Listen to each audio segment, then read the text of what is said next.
நம்ம first time voters, நம்ம புது வாக்காளர்கள், நம்ம நண்பா நண்பிகள் அவங்க ரொம்ப கேர்ஃபுல்லாக இருக்கணும். நான் ஆல்ரெடி சொன்ன மாதிரி உங்களுக்கான ஃபார்ம், அந்த ஃபார்ம் நம்பர் 6, அதை கரெக்டான டீட்டெயில்ஸோட கரெக்டான உங்கள் டாக்குமெண்ட்ஸை வச்சு அதை சப்மிட் பண்ணுங்கள். ஏன்னா வரப்போகிற தேர்தலில் நீங்கள் தான், அந்த ஜென்சி வாக்காளர்கள் தான் மிக முக்கியமான ஒரு ஃபோர்ஸ் அப்படின்றது எல்லாருக்குமே தெரிஞ்ச ஒரு விஷயம். அதனால் உங்களை டிஸ்டர்ப் பண்ணுறதுக்கு, உங்கள் பேரை அதில் இன்க்ளூட் பண்ணாமல் செய்கிறதுக்கு என்னென்ன வேலைகள் செய்யணுமோ, என்னென்ன தில்லுமுள்ளு வேலைகள் செய்யணுமோ எல்லாமே அவங்க செய்வாங்க. இது நமக்கு எல்லா திசையிலையும் எல்லா பிரச்சனைகள் கொடுத்துட்டு தானே இருக்கிறாங்க. அது டிஃபால்ட்டாக நடந்துட்டு தான் இருக்கும், அது ஒன்றும் பண்ண முடியாது. ஸோ அந்த மாதிரி ஓட்டு போடுற விஷயத்துலேயும் அவங்க என்ன உத்தரமராக மாறவா போகிறாங்க?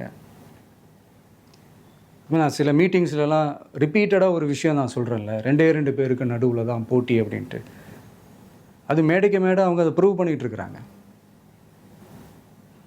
அதனால் தோழர்களே, வரப்போகிற தேர்தலில் நம்ம யாருன்னு காட்டணும், நம்ம பலம் என்னன்னு காட்டணும். அதுக்காக அந்த பலமான, அந்த பவர்ஃபுல்லான ஆயுதத்தை நம்ம கையில் எடுக்கணும். அந்த ஆயுதம் வேறு எதுவுமே இல்லை, ஓட்டு, வாக்கு, ஜனநாயகம். அது இருந்தால் தான் நம்ம அந்த வெற்றியை நோக்கியே நம்மளால் பயணிக்க முடியும்.